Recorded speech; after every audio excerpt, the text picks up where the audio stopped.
Di sebuah kota kecil yang dikenal dengan lalu lintasnya yang padat dan masyarakatnya bergantungan pada kendaraan bermotor, hiduplah seorang pria bernama Karma Wijaya.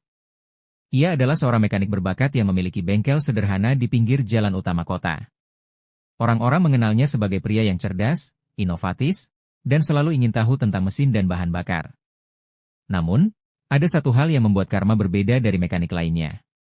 Ia tidak hanya bisa memperbaiki mesin, tetapi juga suka bereksperimen dengan bahan bakar. Suatu hari, pemerintah mengumumkan kenaikan harga bensin Pertamax secara drastis, sementara Pertalite tetap dijual dengan harga yang lebih murah. Hal ini membuat banyak kendaraan, terutama pengendara motor dengan mesin yang membutuhkan oktan tinggi, mengeluh. Mereka harus memilih antara tetap menggunakan Pertamax yang mahal atau menggantinya dengan Pertalite yang lebih murah tetapi beresiko membuat mesin mereka mengalami knocking atau performa menurun. Sebagai mekanik yang sering menangani masalah mesin akibat bahan bakar, Karma mulai berpikir, apakah ada cara untuk meningkatkan kualitas Pertalite agar setara Pertamax? Pertanyaan ini terus mengusiknya. Karma tahu bahwa perbedaan utama antara Pertalite dan Pertamax terletak pada angka oktan. Pertalite memiliki angka oktan 90, sedangkan Pertamax memiliki 92-95. Jika ia bisa menemukan cara untuk meningkatkan angka oktan Pertalite, maka ia bisa menciptakan bensin dengan kualitas Pertamax tetapi dengan harga lebih murah. Karma mulai melakukan riset kecil-kecilan. Ia membaca buku teknik mesin, artikel ilmiah, dan bahkan mengakses forum-forum daring tempat para mekanik dan ahli bahan bakar berdiskusi. Ia menemukan bahwa ada beberapa zat yang bisa digunakan untuk meningkatkan angka oktan bensin, di antaranya, toluena, senyawa kimia yang sering digunakan dalam bahan bakar balap. MTBE, methyl tert-butyl ether, zat aditif yang biasa digunakan untuk meningkatkan performa bahan bakar. Ethanol, alkohol yang dapat meningkatkan oktan tetapi memiliki dampak tertentu pada mesin. Tanpa ragu ia bereksperimen. Dengan alat sederhana yang ia miliki di bengkelnya, ia mencampurkan berbagai zat dengan Pertalite dan menguji hasilnya di motor butut miliknya. Percobaan pertama gagal, mesinnya justru mengalami knocking lebih parah dari sebelumnya. Namun, Karma tidak menyerah. Ia terus menyesuaikan formula, mencatat setiap perubahan, dan mencoba berbagai kombinasi.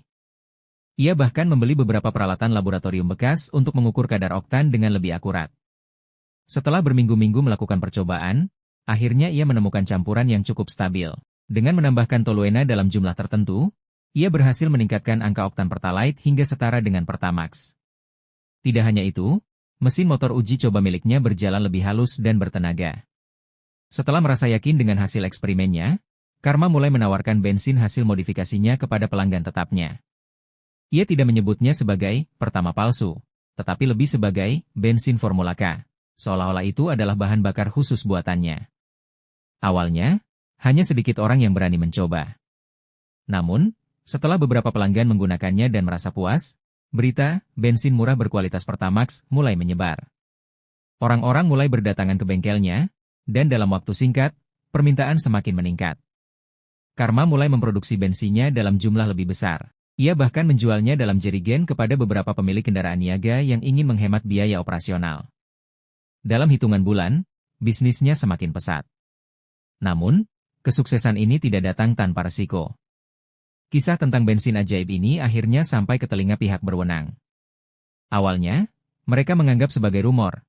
Tetapi setelah mendengar keluhan dari beberapa SPBU yang mengalami penurunan penjualan Pertamax, mereka mulai menyelidiki. Salah satu pelanggan Karma ternyata adalah seorang mata-mata dari instansi pemerintah. Ia membeli bensin Formula K dan membawanya untuk diuji di laboratorium. Hasilnya, bensin ini memang memiliki oktan yang tinggi, tetapi mengandung zat yang tidak sesuai dengan standar regulasi nasional. Dalam waktu singkat, pihak berwenang mengirim tim investigasi untuk menyelidiki bengkel Karma.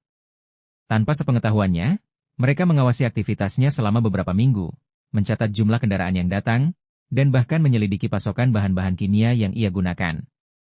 Hingga suatu malam, saat Karma sedang mencampur bahan bakar seperti biasa, penggerebekan terjadi. Polisi dan petugas dari Lembaga Regulasi Energi datang dengan membawa surat perintah penyitaan. Semua alat, jerigen bensin, dan catatan eksperimennya disita. Karma hanya bisa terpaku. Ia tahu bahwa saat ini akan datang, tetapi ia tidak menyangka secepat ini. Karma dihadapkan pada tuduhan memproduksi dan menjual bahan bakar ilegal, serta melanggar regulasi energi nasional. Ia dikenakan denda besar dan dipaksa menutup bengkelnya sementara waktu. Namun, Karma bukanlah orang yang mudah menyerah.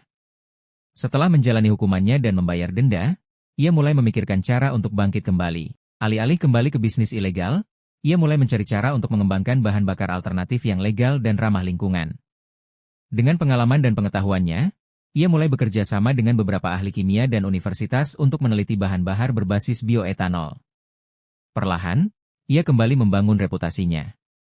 Kali ini dengan cara yang lebih sah dan inovatif. Kini, Karma dikenal bukan sebagai mekanik yang mengubah Pertalite menjadi Pertamax, tetapi sebagai inovator bahan bakar alternatif. Ia belajar dari kesalahannya bahwa kecerdikan harus dibarengi dengan kepatuhan terhadap hukum. Selesai.